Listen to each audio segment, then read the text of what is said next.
샬롬. 오늘은 역사와 지리를 읽는 성경 10째 시간입니다. 암 환자를 위로하는 행사에 역시 암으로 고생하는 분이 하프 공연을 하는 순서가 있었습니다. 이분이 무대에 나와서 자신을 소개하는데 모든 분들이 감동의 눈물을 흘렸다고 합니다. 그는 소개하기를, 저는 기네스북에 올라갈 수 있는 사람입니다. 수술을 지금까지 28번이나 했거든요. 저는 백수입니다. 직장을 잘라내서 직장이 없으니까요. 그리고 계급은 졸병입니다. 대장도 잘라내서 대장할 수가 없기 때문입니다. 저는 백수라서 시간이 많고 계급은 졸병이라서 섬기는 일을 잘할 수 있습니다. 이렇게 봉사하면서 살아갈 수 있는 것이 얼마나 감사하고 얼마나 행복한지요. 그럼 지금부터 하프를 연주하겠습니다. 절망할 수밖에 없는 상황 속에서도 어떻게 유머 감각을 잃지 않고 행복하게 살 수 있는 것인지, 자신도 지탱하기 어려운 상황 속에서도 어떻게 다른 사람들을 위로하고 다른 사람들에게 용기를 줄 수 있는지, 그런 여유와 힘은 어디에서 나오는 것인지. 모든 사람들이 코로나 팬데믹으로 인하여 1년 가까이 고생하고 있는데, 코로나가 재유행함으로 인하여서 사람들이 지치고 낙심에 빠지는 사람들이 많습니다. 이러한 때에 하나님의 자녀들이, 교회가 그들을 위로하고 그들에게 용기와 소망을 줄 수 있다면 얼마나 좋을까요? 내 힘으로 살면 내 마음조차 다스릴 수 없습니다. 나도 남들처럼 지치고 피곤할 수밖에 없겠지요. 혹시 잠깐 성공할 수 있을는지는 몰라도 어느 한순간에 무너질 수 있겠지요. 그리스도인은 내 힘과 내 지혜로 사는 것이 아닙니다.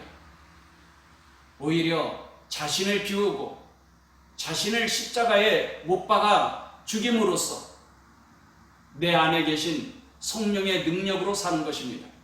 주님은 우리와 항상 함께 하시겠다고 약속하셨습니다. 성령으로 주님은 오늘도 우리와 함께 계시는 것을 믿습니다.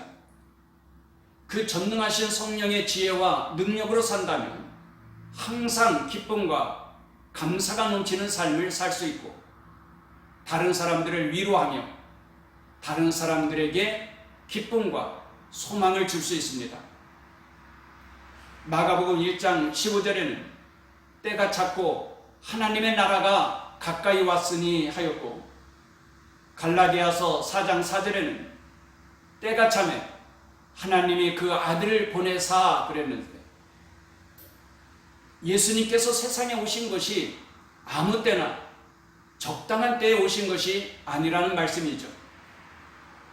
하나님은 아담과 하와가 범죄한 이후에 메시아를 약속해 주셨고, 그래서 구약 성경에 나오는 선지자들과 이스라엘 백성들은 오래도록 메시아를 기다려왔습니다.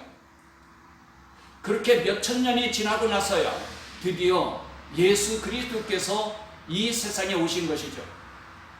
이 때에 대하여 성경은 때가 찼다라고 말씀하십니다. 그러면 때가 찼다는 의미가 무엇일까요? 여러 의미가 있겠지만 저는 세 가지를 말씀드리고자 합니다. 첫째, 로마가 길을 잘 만들었을 때입니다. 흔히 사람들은 모든 길은 로마로 통한다라고 말하지 않습니까? 로마는 육상도로뿐만 아니라 해상도로도 잘 만들어 놓았습니다. 그래서 세계 여행이 가능할 수 있었지요. 둘째는 앞에서도 팍스 로마에 대하여 말씀을 드렸는데, 비록 로마가 힘으로 권력으로 평화를 이루었지만 세계 여러 나라의 치안과 질서가 어느 정도 잘 유지되고 있었습니다. 그래서 바울 같은 사도들을 비롯하여 많은 전도자들이 세계 여행을 하면서 복음을 전할 수 있었던 것이지요. 그리고 셋째는 알렉산더가 세계를 정복하면서 세계에 헬라 문화를 심었는데, 그럼으로써 헬라어만 할 줄 알면 세계 어느 나라에서든지 의사소통이 가능할 수 있었습니다. 즉 헬라어가 오늘날 영어처럼 세계 공용어로 쓰였기 때문에 예수 그리스도의 복음을 세계에 전할 수 있었던 것이고, 성경을 헬라어로 번역할 수 있었던 것이죠.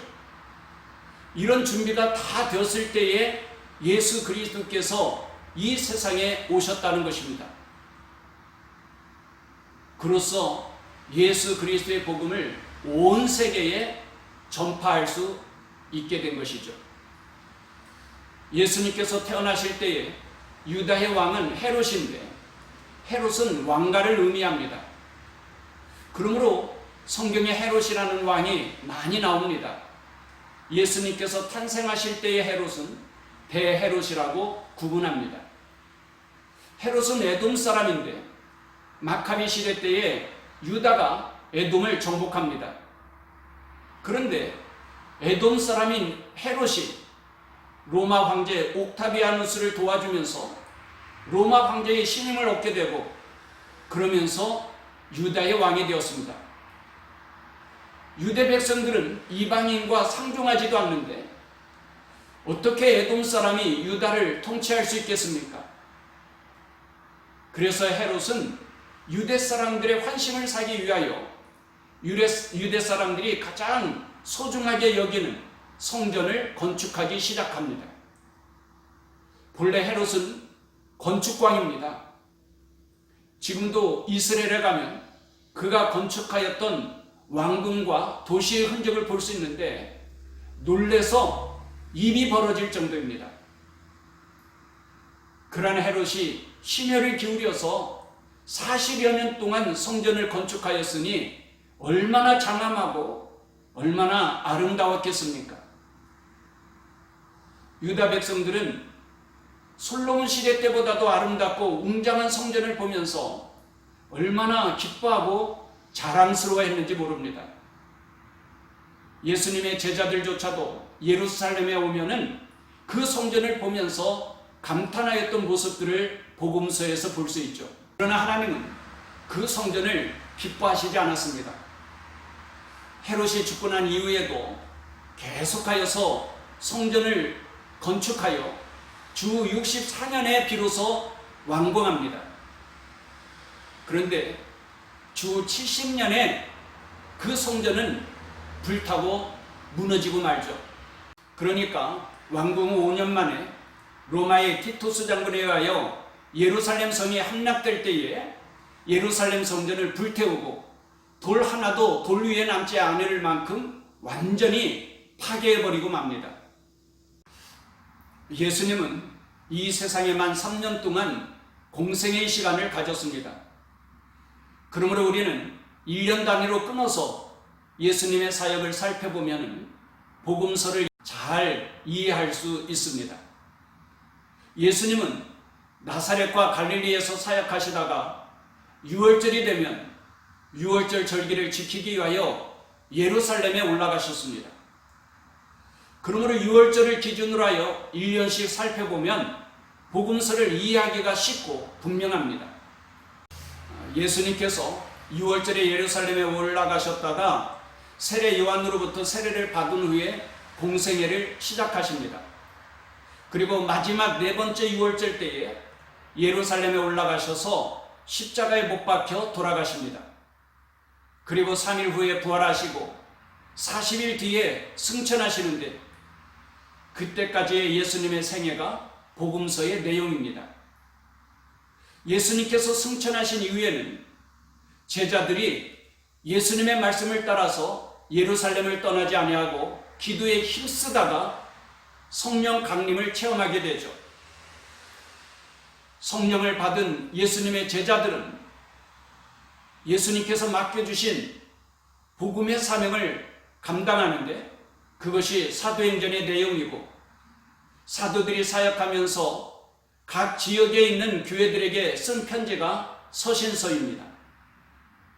신약 성경을 읽을 때에도 시간과 지리적 배경을 이해하고 읽어야 성경의 내용을 쉽고 정확하게 이해할 수 있으며 더 큰 감동을 느낄 수 있습니다. 예수님의 수제자인 베드로는 예수님을 처음 어디에서 만났을까요?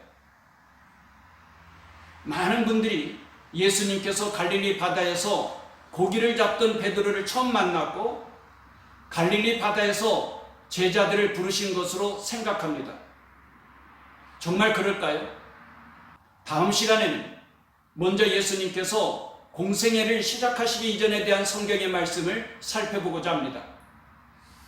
오늘도 주님과 동행함으로 기쁨과 행복이 넘치는 좋은 날이 되기를 축복합니다. 감사합니다.